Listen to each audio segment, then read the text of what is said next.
mga pamilya. Sana mag-grant yung ano ba to? Mapagbigyan nila ako dun sa request ko na dumalaw sila dito sa Anid o kaya kahit sa anong okasyon, kahit anong araw na pwede silang dumalaw dito para hindi na sila masyadong nag-aalala. December 25 na yun, no? Yes. Merry Christmas sa akin. Sa akin. Merry Christmas. Umaga pa lang ay dagsana ang mga taga-baryo na nagsusumbong ng mga reklamo. Tanghali nang basagin kami ng isang masamang balita.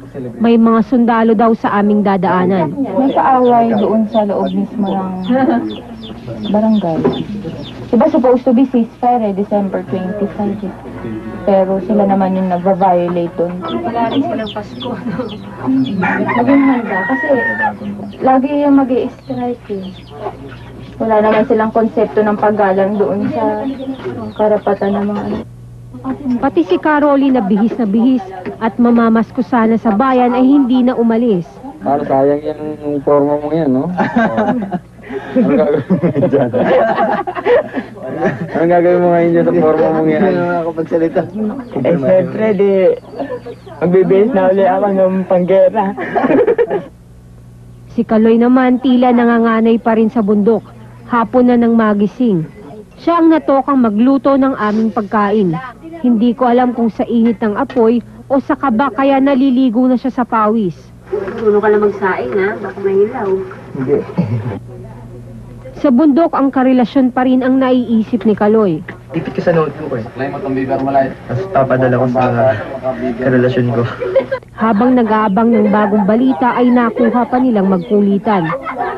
Sa labas ay handa naman ang aming mga bantay. Hindi naman sila obra sa amin, mas magagaling na makalmahon sa mga ganyan-ganyan. Eh pag ahon nila sa mga ganyan, nalangal na sila dahil malalaki yung mga tiyan ng mga yan eh. Ano pinakamaganda yung baril dito ngayon? Ayan, nakaubi na akong gandang baril. Anong baril? Ano po to? Ano yan? Ano yung baril mo? M203. Ha? M203. M203, 16. Regular 16. M16 na may M203. Ano yun yung launcher? Kinabit nyo lang? Launcher kabit dito namin.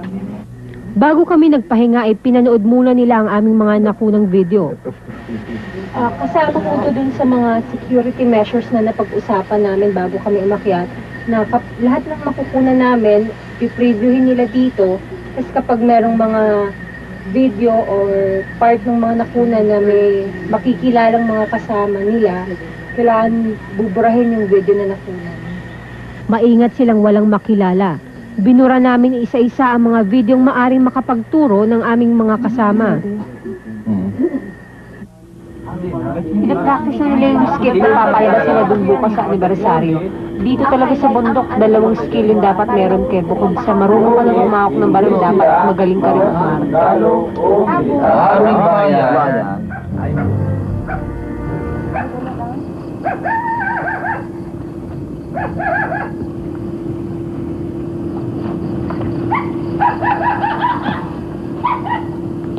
Ang aming grupo ang naunang dumating sa lugar na paggaganapan ng anibersaryo. Madawak ang lugar kaya binaba muna nila ang kanilang mga baril para maghawa ng damo. Tapasin ba ko nandiyan eh? Ano ba?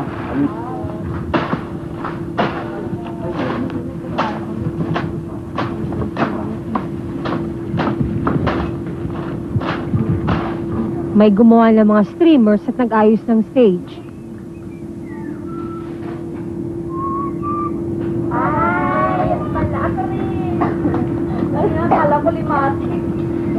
Sa ilog ay abalang-abala na ang mga magsasakang ito sa pagtulong sa gaganaping pagdiriwang.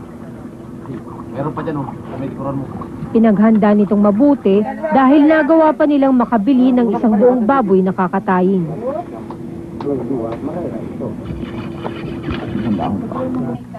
Naroon na ang mga taga-suportang nagmula pa sa iba't ibang area para makapanood ng programa. Bakit yung tinutulungan ng mga miyembro ko na? Kasi alam ko na maganda yung layunin ng hukbo. Maganda ang prinsipyong ipinakikipaglaban. Kaya tumutulong ako dahil sa alam ko na Diyan lalaya ang masang api. Bago magpananghali ay nagsidatingan na rin ang ibang mga unit ng NPA.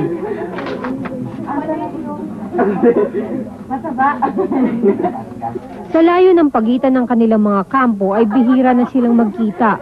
Ang iba sa kanila ay magkaeskwela o magkaibigan noon sa Maynila. Nagtatagpo na lamang sa ganitong mga okasyon. Harap sa kaliwa! Isang drill ang nag-umpisa ng programa. Punong-puno ng emosyon ang bawat pananalita. Kaya na ipopwesto sa atin na tanging ang Partido Komunista lamang ang siyang gumagabay upang mabago natin ang sistema ng lipunan. At pagkanta. Oo, tinatanggap namin ang aming kamatayan sanman at kailanman. Subalit ibig naming ipaabot sa malawakang masa na tungkulin na lang damputin ang anumang sandatang aming mabibitiwan at isulong ang pambansang demokratikong kalayaan.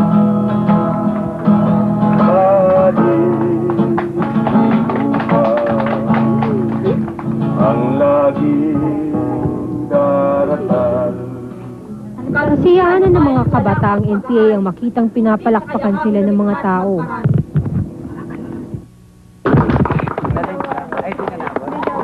Sa araw na ito, ganitong marahil ang eksena sa iba't ibang kampo ng mga rebelde sa iba't ibang lalawigan ng Pilipinas. Habang binabaybay ng aming kamalayan ang kalayaan! Ang mga gantong pagtitipon ay napakadelikado. Kung mayroong encounter ay maraming sibilyan ang madadamay. Ang layay mapataati. Pagkatapos ng mga seryosong talumpati at mga presentasyon, tinapos nila ang pagtitipon sa isang masayang salo-salo.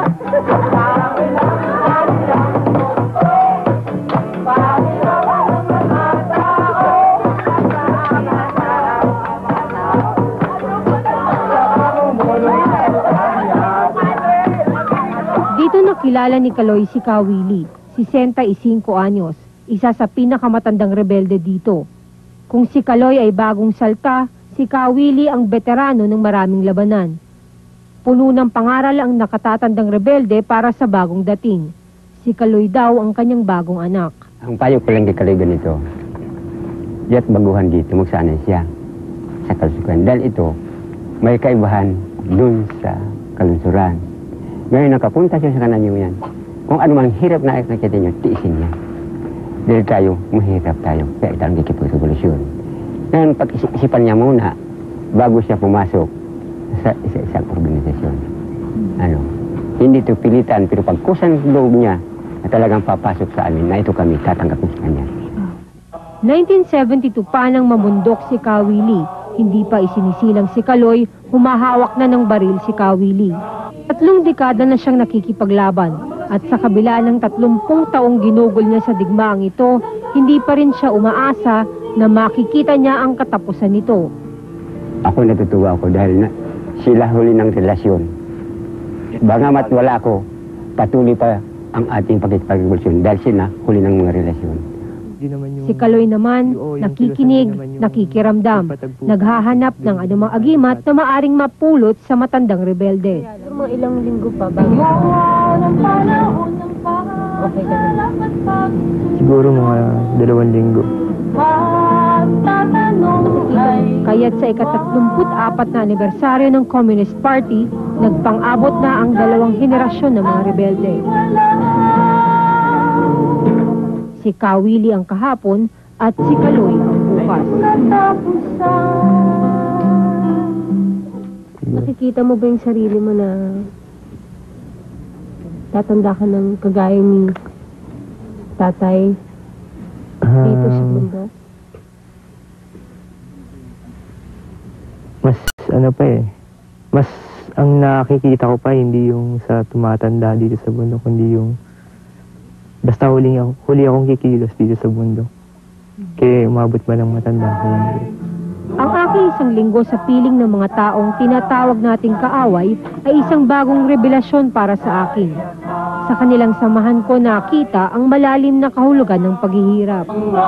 Bansagan man natin sila ng kung ano-anong pangalan, pero ang tanging makapagsasabi kung tama sila o mabuti ay ang mga taong araw-araw nilang nakakasalamuha. Halina't muling palakasin ang kilusan, itabilang taksil at kaaway. Hapon na nang kami ay magpaalam, ang batang kasama naming umakyat ng bundok, nagpa siya ng magpaiwan. Ano ka lang, may iwan ka na talaga ah? Baka pwede mo magbago isip mo. Ha? Pwede mo magbago isip mo. Itong paglalakbay ay makakarating sapat. Sa aming paghihiwalay, masaya ako na makakabalik na sa sarili kong pamilya. Pero wala man dito ang kay Kaloy, alam kong sa mga panahon ng kanyang paghihina o pagdududa, ay may mga taong tutulong sa kanya at tatawagin siyang kasama. Nakakabulag daw ang ganda ng mga ilaw sa kamay nilaan. Pero pinipili ng mga kagaya ni Kaloy ang mapusyaw na ilaw ng mga alitaptap sa kabundukan para makita ang hindi kayang ilawan ng milyong-milyong bumbilya sa lungsod. Sa aming huling sandali, bakat sa kanyang mukha ang naglalabang mga emosyon, pangungulila para sa kanyang iniwang mga mahal sa buhay, at determinasyon na isulong ang mga prinsipyong niyayakap. Bago kami maghiwalay, inabot niya sa akin ng isang bulaklak, isang pasalubong raw para sa kanyang kasintahan at magulang. Isang paalala na sa henerasyon ng BCD, Counter-Strike, MTV at cellphone, may mga kabataang bahagi pa ng kanyang henerasyon na hindi nakalimot. At sana hindi rin malimutan ng kanyang panahon. Ayan na ang kaaway.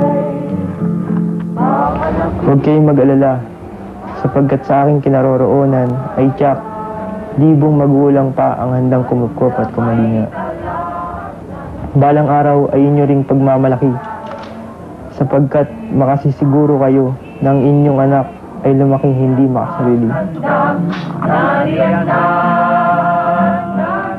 Ang iyong pagsikat, nagsisilbing laban, ang iyong liwanag, nawalan ng lupa, ang hindi mong sinag, at basay ito sa aming mahirap. Kung sa aming buhay ay di ka dumating, di namin malilikha mga gintong awitin. Binulag man kami ng mga ganig at sakit, ang mga sinag mo ang tunay na nagpaluningning. At mo ay bungin, ay nagkisa mo.